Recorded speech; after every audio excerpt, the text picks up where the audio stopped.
So I have some open edition here. I have some limited edition. I have some PTDs.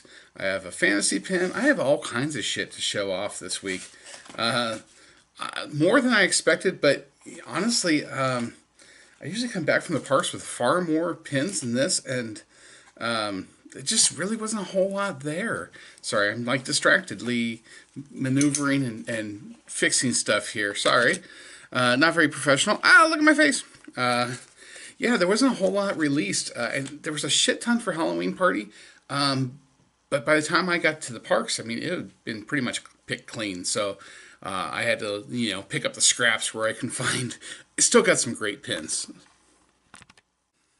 So the themes for this edition, episode, whatever you want to call it, are a little bit different because I delved into some of the areas I collect, some of the other types of pins. The first pin I got was, I saw this as open edition, and I'll give you a close up, of course. Wanted poster for Red, the new pirate in Pirates of the Caribbean. She, of course, replaced the controversial, allegedly controversial. I don't know. I refuse to weigh in on that. But she replaced the auction wench. Can you say that? So Red the Pirate has a wanted poster. I did not get to see her. I wanted, of all the photo ops I could have had, she was the only one I wanted. And I have a sequel. I mean, technically that pin's a sequel to this one from last year.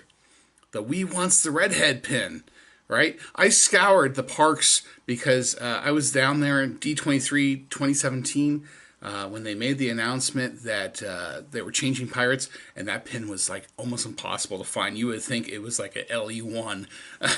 And I finally found it at D23, so I got lucky. So we'll take a look at those real quick. And here's a look at that red pin.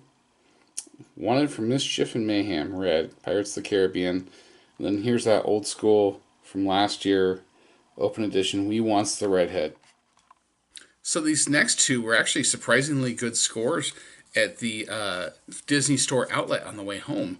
I got this one, Olaf dressed up for Christmas. I think that's from Olaf's Frozen Adventure.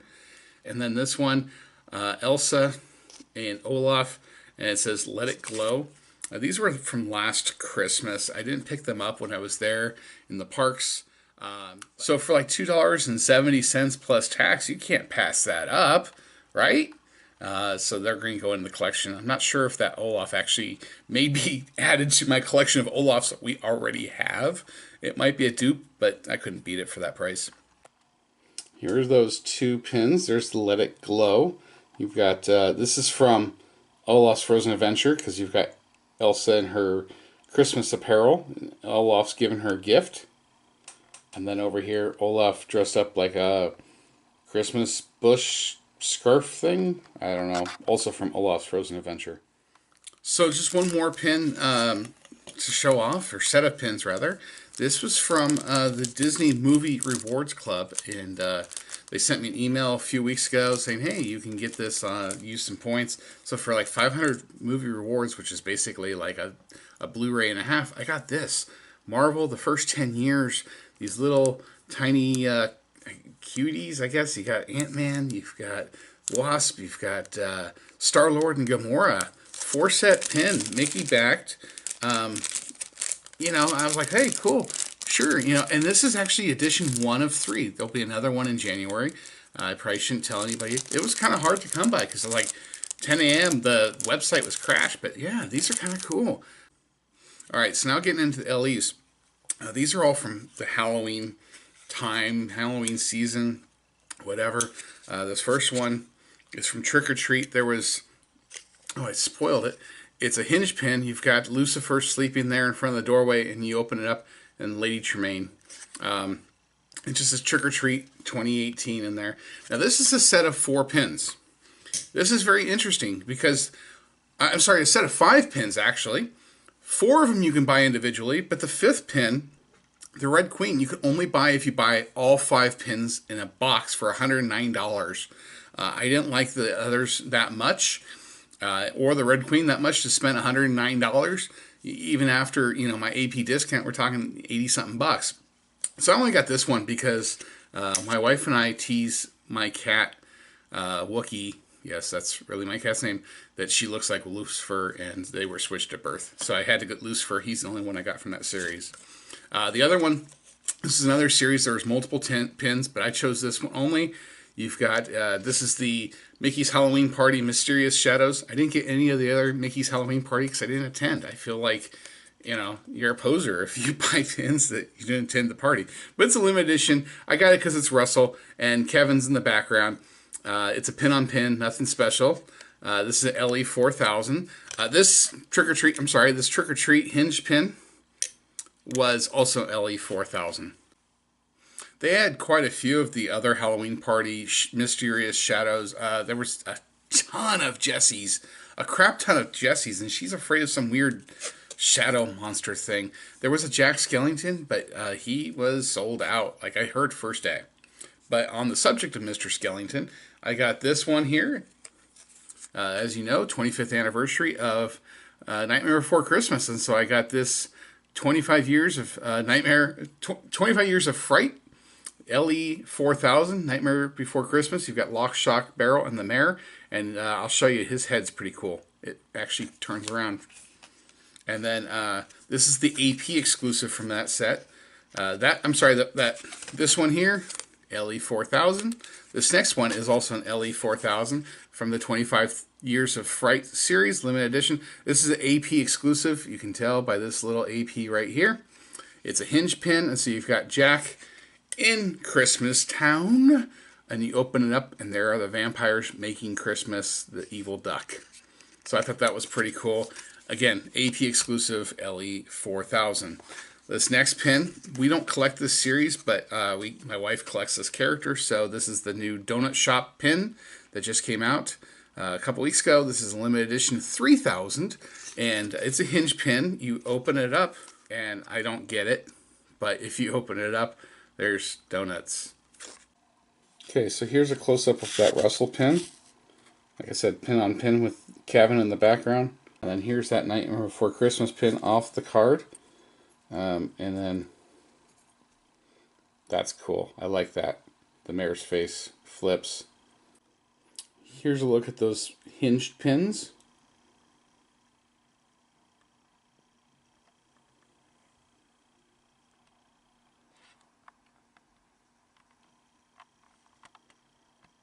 And here they are unhinged. Get it? Lady Tremaine and the mice from Cinderella, the vampires and the duck from Nightmare Before Christmas, and donuts from still nothing. So in addition to a quick trip to the Disney outlet store, on my way home, I got to swing by the Disney Studio Store Hollywood. What? For some Pin Trader Delights. This is the last Pin Trader Delight that they had left from the Hocus Pocus Witch Kitty release a couple weeks ago. There is another release, The Nightmare Before Christmas, going on today, Friday the 26th. Because this is Pin Mail Friday. So this, from Chicken Little, I don't know, LE 300 on that thing. The more obscure characters, the longer they stay in the PTD pile there, apparently. So I just knew she's from Chicken Little. I couldn't even tell you her name. Henrietta? Josephine? I don't know.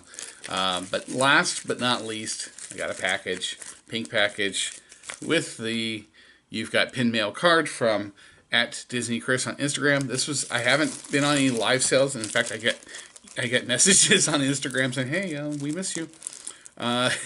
So this is a pre-order I did a couple months ago, I think in early September, and it's just been arrived. This is a fantasy pin. I wish I had done this earlier with the Nightmare, but this is, look at that, Zero.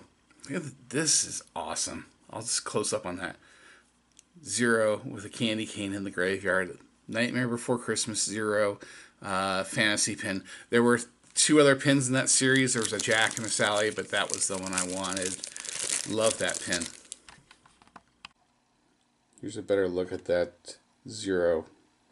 Like I said, this part here is like a pearlescent color. Absolutely gorgeous. Anyway, that's going to do it for Pin Mail Friday, this edition anyway. I don't know exactly when Pin Mail Friday will resume, and if it's going to be on a regular basis or a bi-weekly basis.